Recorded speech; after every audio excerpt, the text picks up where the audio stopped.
Saudações, essa é mais uma edição do Hoje no Tecmundo, chegando para falar de novidades no WhatsApp, das especificações do S10 e outros destaques. Já sabe, né? Deixa seu like se você gostar desse vídeo, ou então já solta agora mesmo o like da confiança e fica ligado que é hora de ficar atualizado.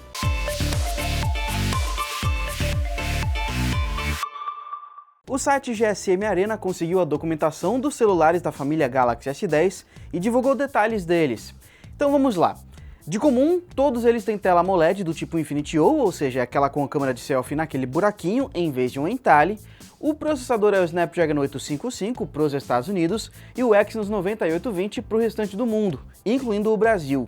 Todos também têm reconhecimento facial, recarga rápida sem fio, tecnologia PowerShare para carregar outros aparelhos e Android 9 Pie com interface One UI. Agora vamos às peculiaridades de cada um. O S10 é o mais humilde, então tem tela de 5,8 polegadas, memória RAM de até 8 GB, 128 ou 512 GB de armazenamento interno e bateria de 3.100 mAh. Ele vai vir nas cores branco prisma, verde prisma, preto prisma e amarelo canário. No S10 a tela é maior, de 6,1 polegadas e a bateria é de 3.400 mAh. As cores disponíveis são branco prisma, verde prisma e preto prisma. E o modelo Plus tem tela de 6,3 polegadas, até 12 GB de RAM, até 1 TB de armazenamento interno e bateria de 4.100 mAh. Aqui tem duas câmeras na frente, uma de 10, outra de 8 megapixels. O anúncio oficial desses aparelhos acontece na semana que vem, dia 20 de fevereiro, com cobertura do Tecmundo. Tá rolando mais uma treta nos Estados Unidos e a gente vai tentar explicar. Tem uma gangue que está sendo investigada e essa investigação esbarra na criptografia de ponta a ponta que o Facebook usa no Messenger. Ou seja, só as duas pessoas envolvidas numa conversa têm acesso ao conteúdo dela.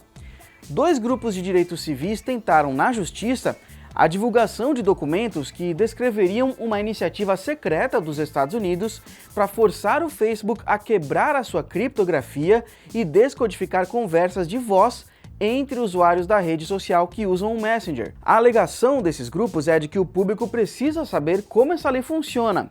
O jornal Washington Post também pediu acesso aos registros do governo, mas um juiz decidiu que os documentos descreviam técnicas sigilosas de aplicação da lei e a liberação de uma versão editada seria impossível. A divulgação desse conteúdo comprometeria a aplicação da lei em investigações futuras que envolvam escuta telefônica. Em 2018, a Google pode ter pagado até 10 bilhões de dólares para continuar como buscador padrão em dispositivos iOS. Esse valor é uma estimativa do grupo financeiro Goldman Sachs, que também acredita que esses pagamentos correspondem a 20% de toda a renda do setor de serviços digitais da Apple. Então há uma certa dependência da empresa.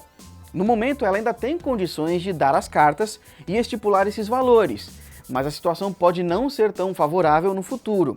A análise da Goldman Sachs ainda aponta que a Apple precisa de soluções para aumentar a sua receita, como um serviço do tipo Prime, e aí não depender dessa grana da Google. Parece que o WhatsApp está aprendendo boas maneiras, né, e vai começar a pedir permissão dos usuários para adicioná-los em grupos. Essa é uma das maiores reclamações dos usuários do mensageiro, porque é só alguém adicionar um contato em um grupo que a pessoa cai lá totalmente de paraquedas. Segundo informações do site WA Beta Info, que está sempre atento às novidades que estão para chegar ao mensageiro, vai ter uma espécie de solicitação para entrada em grupos. Tudo indica que você vai poder controlar nas configurações quem precisa solicitar a autorização para você, se todos, se os seus contatos ou se ninguém. A funcionalidade está atualmente em fase de testes e logo deve estar disponível em versão beta para iOS, devendo chegar ao restante dos usuários logo na sequência.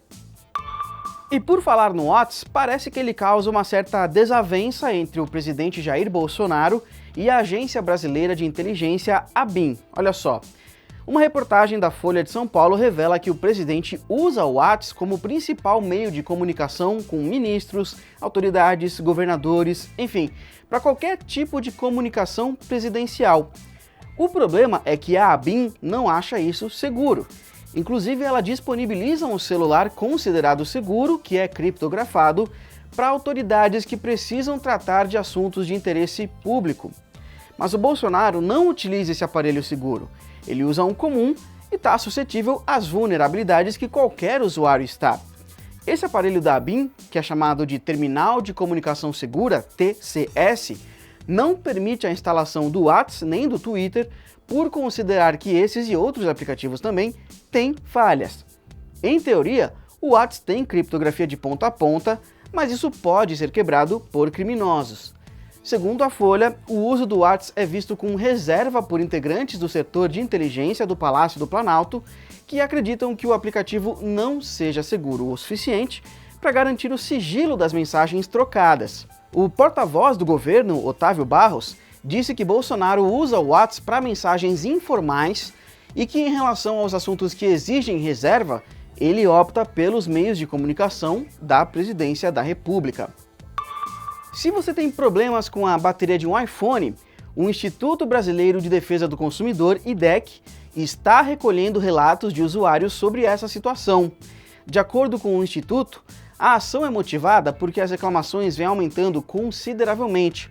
Ela foi inspirada por algo que aconteceu no Chile, porque lá 130 mil pessoas se reuniram em uma ação coletiva contra a Apple, alegando a prática de obsolescência programada, ou seja, a bateria perde tanto a eficiência que a pessoa se sente obrigada a trocar de aparelho. Segundo o IDEC, a própria empresa já admitiu o problema, mas as reclamações sobre os iPhones aqui no Brasil continuam recorrentes. Vamos aproveitar então e fazer a nossa enquete. Você aí tem um iPhone um pouquinho mais antigo, 5, 6 talvez, e tem problemas de bateria? Use esse cartão aqui para responder. Resultados no próximo Hoje no Tecmundo. Aconteceu na história da tecnologia. No dia 13 de fevereiro de 2012, a Agência Espacial Europeia lançou pela primeira vez o foguete Vega. O lançamento aconteceu na Guiana Francesa. O Vega foi feito para transportar cargas pequenas, como satélites artificiais.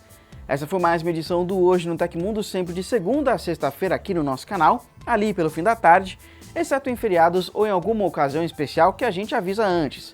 Lembrando que hoje é quarta-feira, então deixe a sua pergunta, a sua dúvida nos comentários, que a gente vai responder algumas delas no vídeo de amanhã.